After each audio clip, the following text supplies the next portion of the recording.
We got elected to among other things, find all of this fraud, abuse, all of this horrible stuff going on. And we've already found billions of dollars, not like a little bit, billions, many billions of dollars. And when you get down to it, it's going to be probably close to $1 trillion. It could be close to $1 trillion that we're going to find. That will have quite an impact on the budget. Donald Trump returned to the White House with a big fiscal promise: cut waste, shrink government debt, and bring down America's deficit.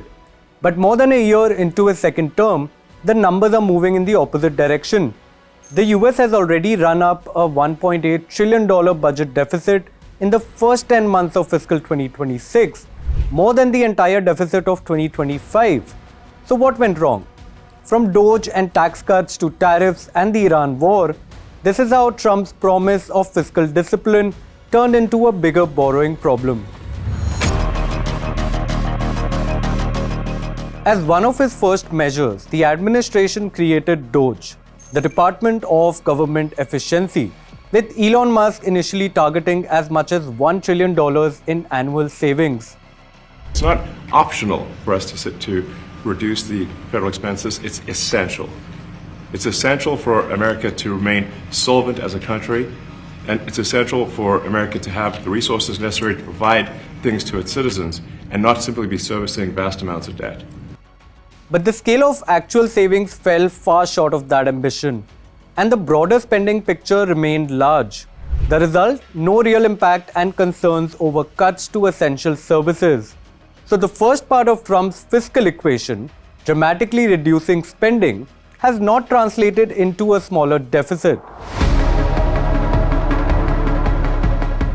I'm also deeply grateful to the National Fraternal Order of Police for its resounding endorsement of the one big, beautiful bill, which is moving along very nicely with great support. It's a great bill. It's a bill that's going to cut taxes more than any bill we've ever put in the history of our country.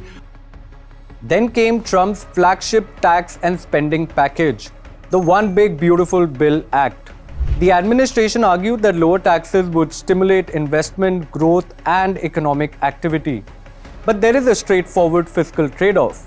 Lower taxes mean lower government revenue unless spending falls enough to compensate. So Trump's fiscal strategy effectively became a bet. Cut taxes now, grow the economy faster, and hope stronger growth offsets the lost revenue. But that growth has not been enough to prevent deficit from remaining historically large.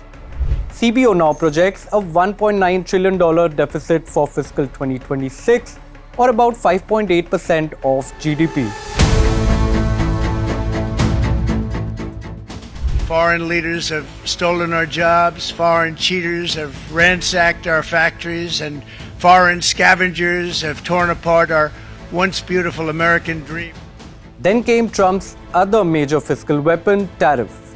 The administration presented tariffs not just as a trade tool, but also as a source of government revenue. And initially, revenues did rise. But the inflow has not delivered the fiscal windfall Washington had hoped for.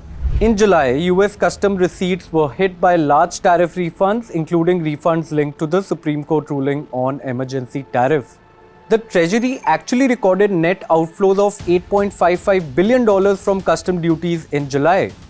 Now that matters because tariffs were supposed to help offset the cost of tax cuts and spending.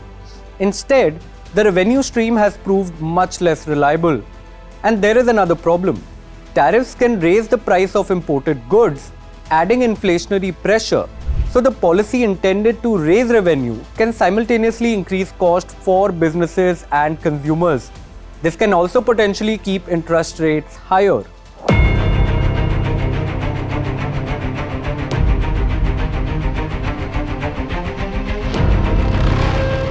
And then the fiscal equation became even more complicated.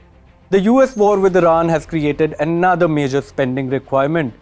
In July, Defense Secretary Pete Hegseth put the direct cost of the conflict at around $37.5 billion. The Pentagon has also sought additional funding while replenishing weapons and missile stocks used during the conflict. One recent contract alone to expand Tomahawk missile production was worth $22.9 billion.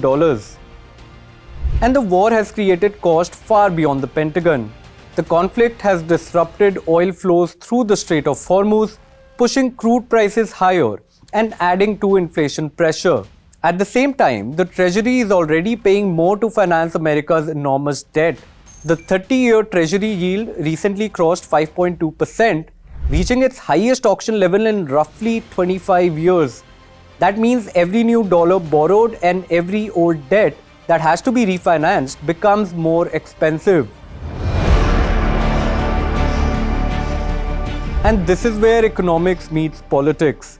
The 2026 midterm elections are approaching, and the economy, inflation, and the cost of living are becoming increasingly important political issues. A recent poll puts Trump's approval rating at just 33%, the lowest of his presidency. The Iran war, higher fuel prices, inflation, and the broader cost of living are all feeding into dissatisfaction. For Trump, therefore, the fiscal challenge is no longer simply about the deficit. It is about whether voters believe the administration delivered on its promise to make government more efficient, or whether America simply ended up with a bigger debt pile, higher borrowing costs, and another enormous deficit. The midterms will provide the first major political test of that fiscal bet. And for more deep dive economic stories, keep tuning in to the Biz Lens.